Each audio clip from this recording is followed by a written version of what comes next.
Yu-Gi-Oh has over 10,000 unique cards in its card pool, and thanks to tools such as TCG Player and eBay, duelists all around the world can pick up any card they would like with just a click of a button. But what if those tools didn't exist? What if the only way you can attain new cards was by opening packs? Starting off with 3 Blue Eyes Structure Deck and a budget of $50 a week, I must build a competitive Yu-Gi-Oh deck with only sealed product. No buying, no trading for cards, all leading up to doing Yu-Gi-Oh's biggest challenge, topping a YCS. This is the Blue Eyes Sealed Only Yu-Gi-Oh! So now that we have our main deck pretty much situated for the time being, now let's improve our extra deck. So what are we opening up this week to help accomplish that mission? Well, we're going to get a little greedy this week and we're going to be opening up the 2024 tins. What does the 2024 tins have in store for us? Well, it has Crimson Dragon. This is a extra deck monster that is summonable off of Blue Eye Spirit Dragon, and if we actually end up pulling it, actually helps us do a lot of dumb stuff with our extra deck, pretty much turning our Blue Eyes control deck into a Blue Eyes combo deck. That's just how powerful Crimson Dragon is. And there's also other cards like Cosmic Blazar Dragon that's summonable off of Crimson Dragon, so that's a card we can go for as well. There's also other cards like SP Little Knight, Sky Crassus, and even something like Chaos Angel that we can take advantage of as well. But why do I say this is the greedy option? Well, because the pull rates in these tins are absolutely terrible. You can pretty much open an entire case of these tins and not pull any of the cards that I just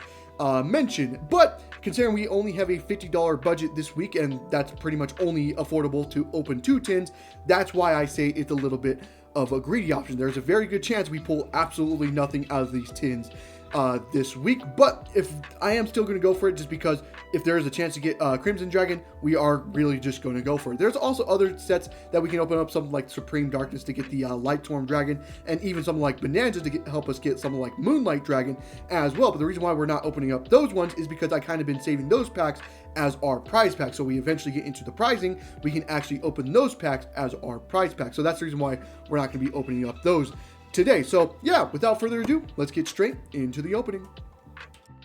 But before we get into the opening, I wanted to quickly show off the price tag of the tin. So I actually bought this locally. I did not buy this on TCG Player, which I usually do.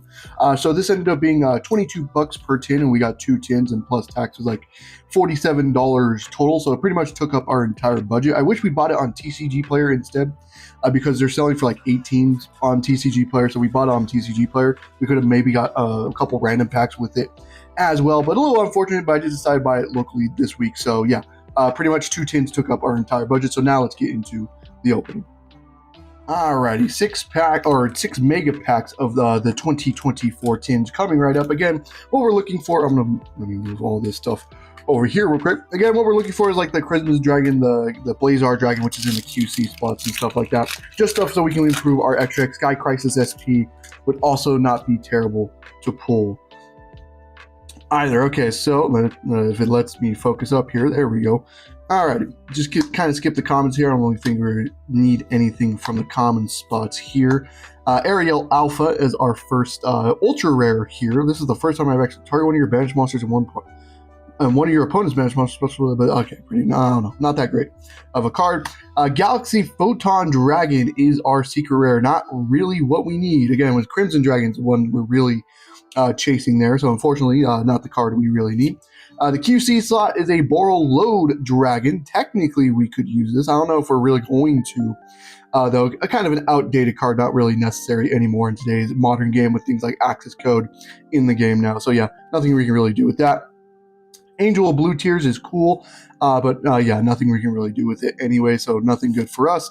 And then a Horus card, again, nothing we can really do with that. And then we got some more commons. We'll kind of take it slow here. We don't have that many packs to open up this week, but I don't think there's really nothing else in the common slot there. So let me quickly organize this. We had Ultras here. There we go. Kind of organize it like that. So our secrets there, QC there, and then our Ultras there. Okay, next pack up here. Again, I wish we were able to buy a little bit more of these ones, because again, Crimson's the secret, and there's a lot of secrets in the set, and you only get 1 secret per pack, which is unfortunate, but I will just go with it. Hopefully we can pull it out of just 1. So the next one is going to be an ultra rare Mirror Swords Knight. Good for Chimera, but nothing we can do with it. Next one's going to be the secret, which is a Visa Samsara. yeah, nothing, again, nothing we can really do with that, unfortunately. QC is a Coach King Giant Trainer. Wow, that's interesting. Yeah, I guess it's a rank 8, but it requires 3 level 8 monsters. There's really nothing we can do with this. Full Armored XYZ as an ultra rare, and then a Horned Saurus as an ultra rare as well. And I don't really think there's anything else for us in the common slot as well. Oop, I put the Mirror Sword Knight in the wrong pile. Okay, last pack of the first tin here. Nothing really special so far, unfortunately. Hopefully we can get a little bit better luck. Again, kind of skip the commons. Nothing we can really do with this. Greedjar, Numeron Creation. First Ultra is a Loris Lady of Lammet. Again, nothing we can do with this. This requires like playing a shit ton of trap cards and stuff like that. Guiding Quam, the Virtuous. I guess that's kind of cool, but nothing we can really do with this. We're not playing branded or anything like that. QC slot is a Galaxy Eye Cypher Dragon. I guess we can technically use this. It's once returned detached material from this card, target to face up monster your opponent controls. It cannot attack for the rest of the turn except this card. Also take control of that targeted monster until the end phase. Oh, okay. I mean, that's not terrible. This is technically something we could use. Just another rank 8 in our slots there.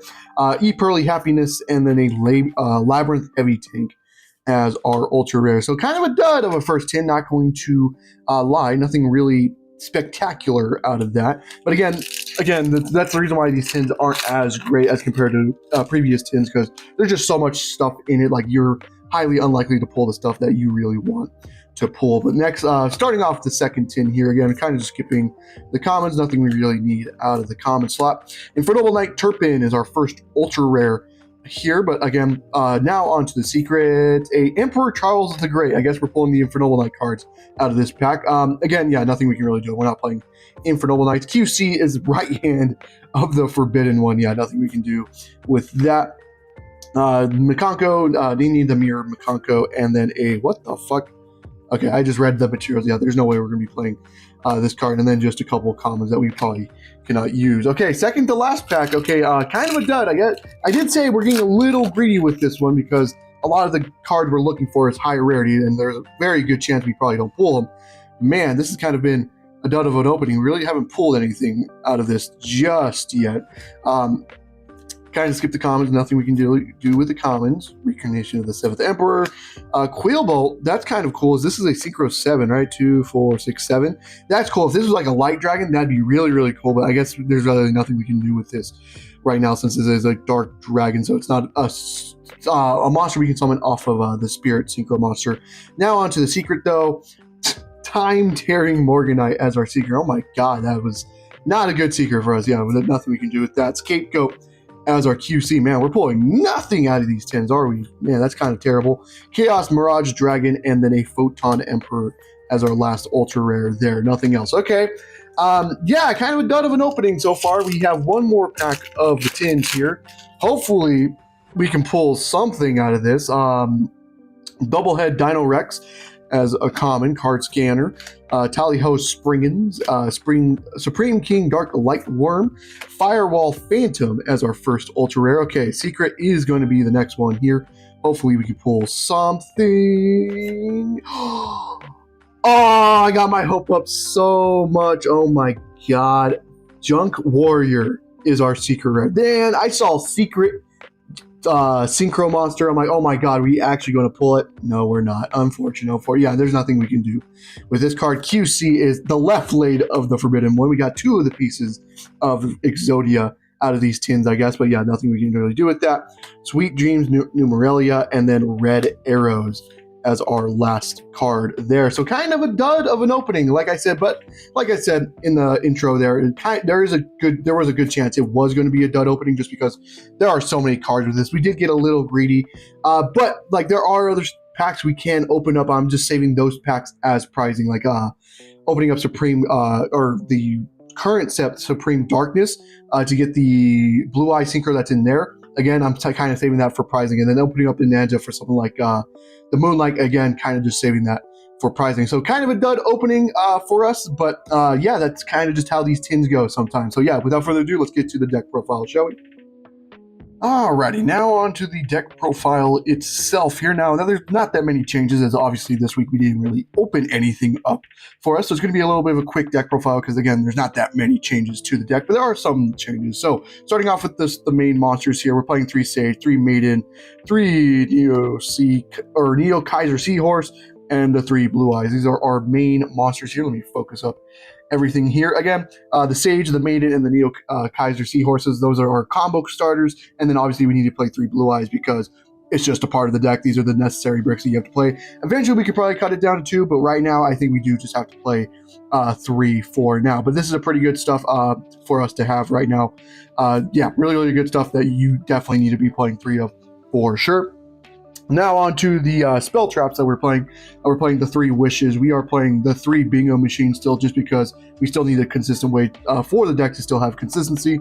3 Roar of the Blue Eyes Dragon. Then for the 1-Us, we're playing 1 Mausoleum, 1 Ultimate Fusion, 1 True Light, and 1 Majesty of the White Dragon. So this week we did change it up. We're no longer playing 2 Fusion, 2 Majesty. We did cut them down to 1. You'll see what we replace them with in just 1 second.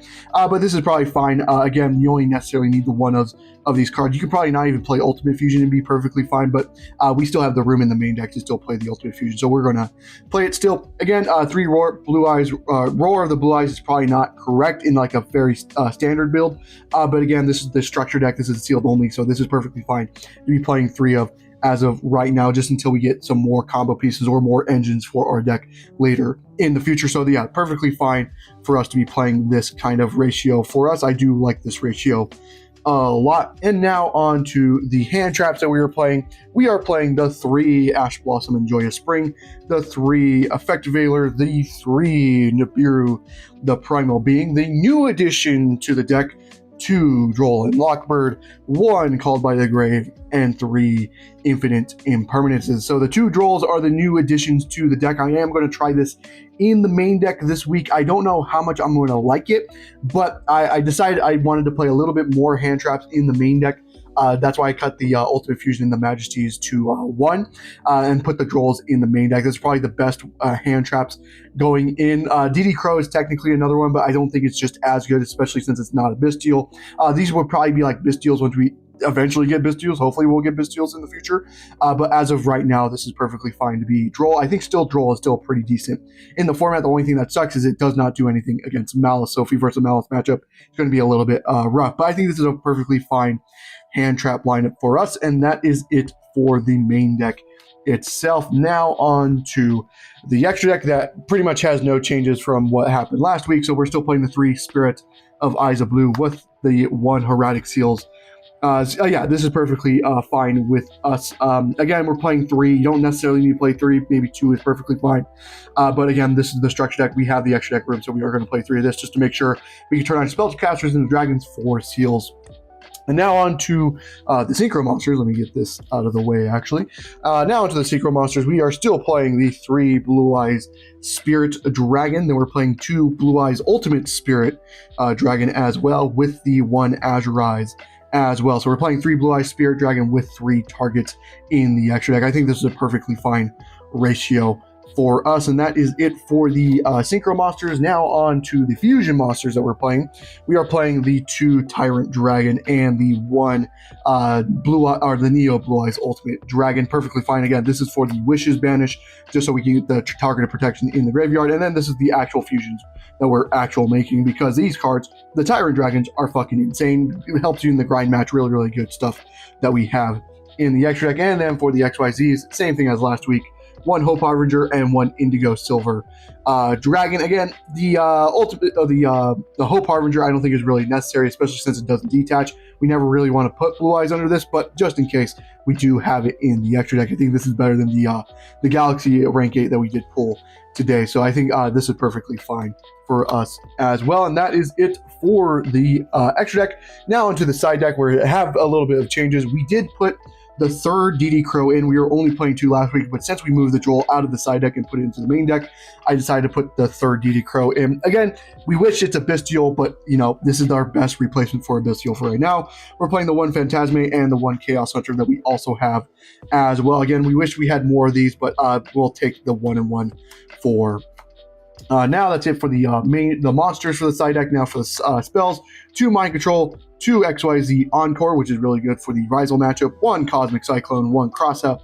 Designator is really good for us as well. And then for the traps, 1 Judgment, 1 Strike. We are playing Warning as well with the anti-spell Fragrance. We're going to be trying Warning. I don't think Warning is as good compared to Strike and Judgment, but it can still do a lot of damage. So we're going to put Warning in the side deck for now. But yeah, that's it for the entire deck. Let's get to local, shall we? All right, we're about to start locals at Duke City. Here we have 18 players today, meaning there's actually going to be 5 rounds today, not like 2 weeks ago where I said 5 rounds, it was only 4.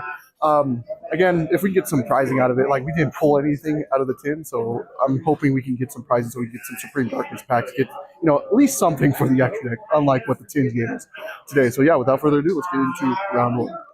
Alrighty, OTS pack 27. Hopefully, I don't know, Ulti Sage would be nice, but I don't think there's really anything else we can get from this. I think it's super on top, so we'll do it like this. Speedroid Wheel. Aggregator is really cool if we get like Ultimate Slayer in the future. That would be kind of cool to get. And a fucking token. Fucking solid. Alright, we just got completed with round 1. We actually ended up versing the mirror match, Blue Eyes. So game 1, we won the die roll, and we in full combo. We ended on Seal, Spirit, we had the True Light, plus the Majesty trap card. Just enough to stop him. And we also had like Ash Impermanent. Like it was a really solid hand for us. He like went his Primite stuff. It wasn't necessarily enough to stop us. Like we had the Spirit to negate Maiden in Graveyard. We had the Majesty to pop the trap card. Like we just had everything to equalize in that game. So we ended up winning game 1 that way.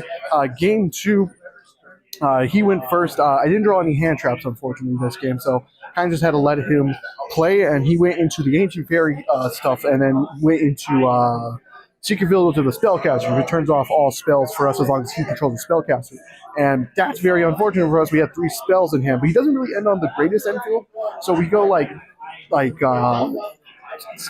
Kaiser Seahorse.